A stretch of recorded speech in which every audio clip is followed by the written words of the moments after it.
Қайырлы күн достар, сіздермен Әсем. Бүгін өте дәмді панчо тортын дайындаймыз. Бұл торттың пішіні де, дәмі де өте ерекше. Әрі оңай, әрі жеңіл торттардың бірі. Ең алдымен қамырын илейміз. Қамырымызға жұмыртқа, сұйық май, ұн, қант, какао, қамыр қопсытқыш ұн қажет. Ыдысымызға жұмыртқамызды жарып салып, барлығын жақсылап араластырамыз. Одан кейін қантымыз салып, екі есе көпіргенше жақсылап араластырамыз.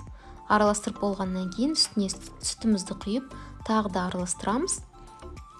Біз құрғақ массамызды араластырамыз. Венчикпен ұн, қамыр қопсытқыш, какао. Какаоымыз түйіршіктер болмас үшін барлығын венчикпен жақсылап араластырамыз.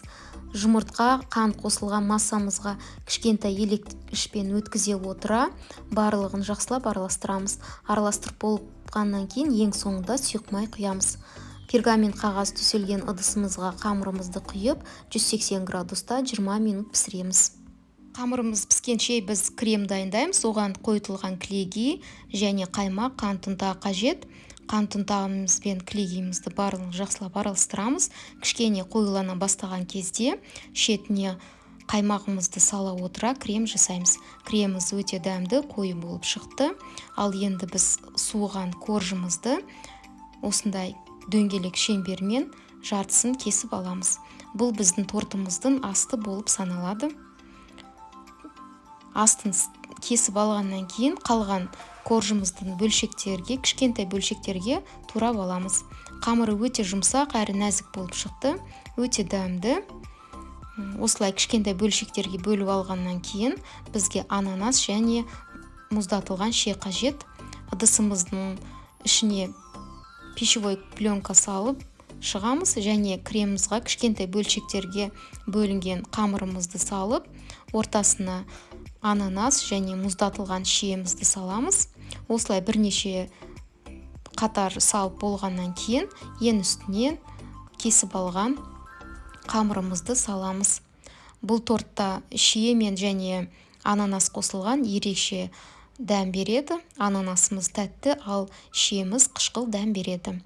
Осылай пищевой пленкамен жауып, мен бір түнге қойдым. Біз енді крем жасаймыз. Кремімізге қойытылған клейгейді кішкене миксерлегеннен кейін үстіне қант ұнтағымызды салып, жақсылап миксерлеп аламыз. Араластырған креміміз дайын болды. Менде бұл жерде тортым бір түн тұрды тоңазытқышта. Енді үстіндегі пищевой пленкасын шешеміз және тортымызды төңкеріп, айналасындағы пищевой пленкаларымызды алып, ортасындағы ыдысымызды алып, тортымыздан босатып шығарып аламыз. Тортымыз өте дәмді болады. Қамыры да жұп-жұмсақ және кремі да ерекше. Пищевой пленкамызды алғаннан кейін үстін әсемдейміз. Оған біздің жаңағы жасалған клейгей кремін толықтай жағып шығамыз.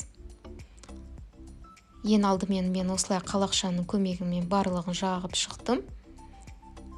Одан кейін кішкентай бөлшектерге бөлінген әртүрлі заттар қолдансаңыздар болады. Картон қағазы және мен бұл жерде ацетатный пленканы алып, осылай жүргізіп шықтым. Бір тегіс болып жүргіздім тортымды және одан кейін оны тоңазытқышқа 20 минутқа қойдым. Тортымыздың үстіне әрлеу үшін су моншасында шоколадты ерітіп, қалыпқа құйып, осындай әртүрлі пішіндерге жасап, шоколадпен әсемдедім. Сіздер де осылай жасасаңыздар болады. Шоколад және шие қосылған ерекше дәм береді, өте дәмді, және енді шетіне әсемдік үшін грек жаңғақтарын төсеп шықтым. Бұл торт өте дәмді және мерекелік дастарханға ерекше сән береді. Дәмі де ерекше. Сіздер де жасаңыздар, отбасыларыңызды қуантыңыздар. Сіздермен болған Әсем. Келесі кездескенше күн жақсы.